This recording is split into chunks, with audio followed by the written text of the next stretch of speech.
Okay, so hopefully maganda yung maging output natin pag kinabit natin yung oil catch can.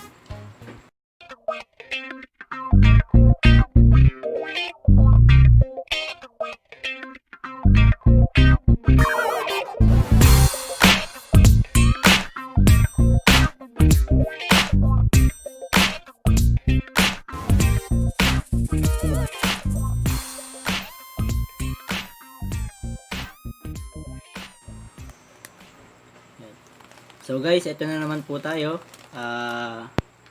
May bubuksan na naman tayong package galing sa Lazada. So, pero bago natin buksan to, dun sa mga hindi pa nagsasubscribe, pakiclick lang yung subscribe and bell para sa notification para sa mga bagong videos ko. Okay, so ito yung in-order ko na Samco red silicone hose 14mm. So in-order ko siya June 22, pero ngayon lang dumating after 1 week. So supposedly kahapon siya dumating, pero parang naligaw yata yung yung delivery. So hindi nakadating. Pero so far okay naman na dumating na siya ngayon. So buksan natin kung ano ba itsura niya. So sa mga hindi nakakaalam, yung silicone hose, so ginagamit yan ng mga mahilig sa sasakyan para nilalagay nila dun sa oil catch can nila. So yun yung magandang hose na ginagamit nila sa oil catch can. So ano ba yung oil catch can? So sa ibang video ko na siya i-discuss. Okay. So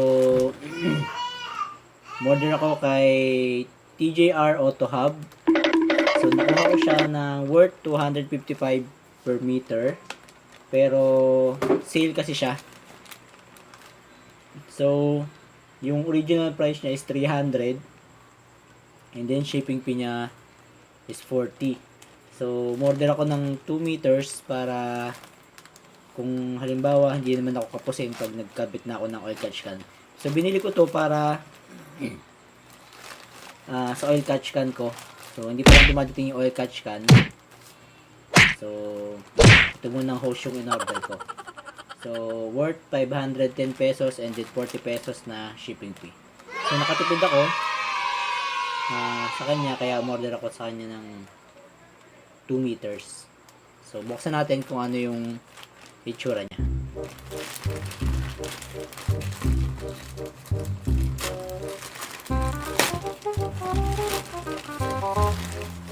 Okay, so yun.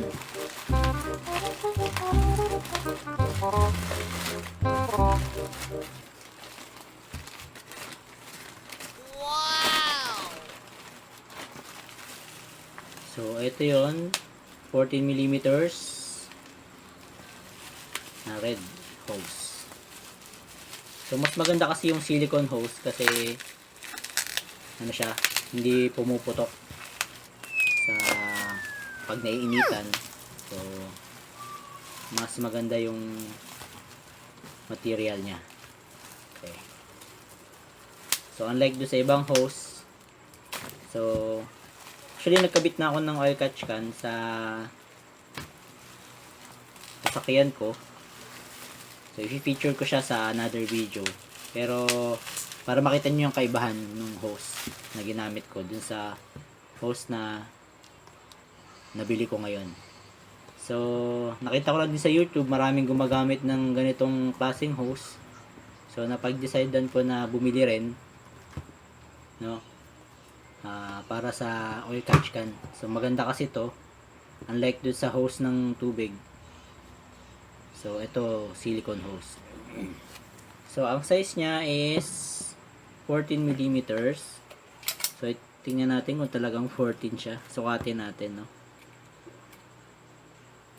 So kung 5. So yan. So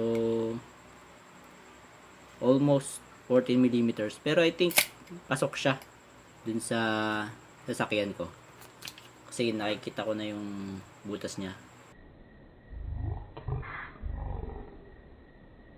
butas niya. So saktong-sakto lang siya dun. Okay, so ang in-order ko is, so ayan, may pangalan pa siya. So Samco.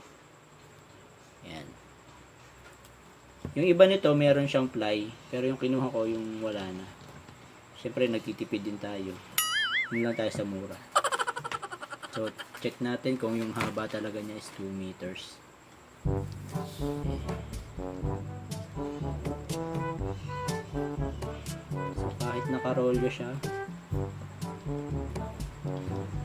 so I'm expecting na pag nabaluktot siya, hindi na siya, yung mamarka siya yung baluktot niya. So ito hindi. Kahit na baluktutin mo siyang ganyan, bumabalik.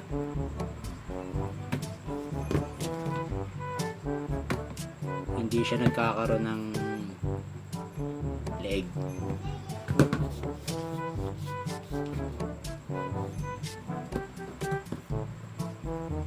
Natin.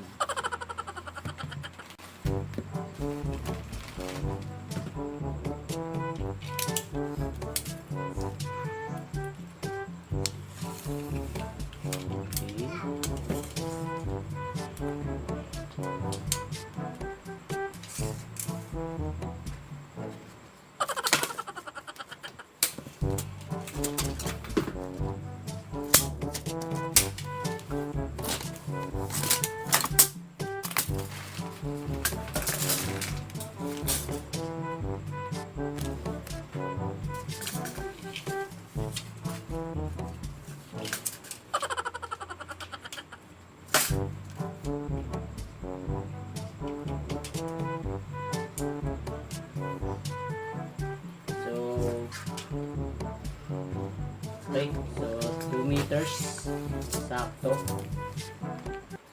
yung haba niya, so hindi tayo nadaya. So salamat kay TJR Auto Hub so sa magandang package, and then kay Lazada na rin kasi maayos yung packaging niya, hindi siya na damage. Yan. So pag dumating yung oil catch can ko, so ipapakita ko sa inyo kung saan ko siya ikakabit. So again, dun sa mga hindi pa nagsasubscribe, subscribe lang po tayo para sa mga iba pang reviews, and marami akong videos na ilalagay dun sa channel ko, kung ano-ano mga videos yun, so marami kayo matututunan. So thank you guys, so see you on my next video.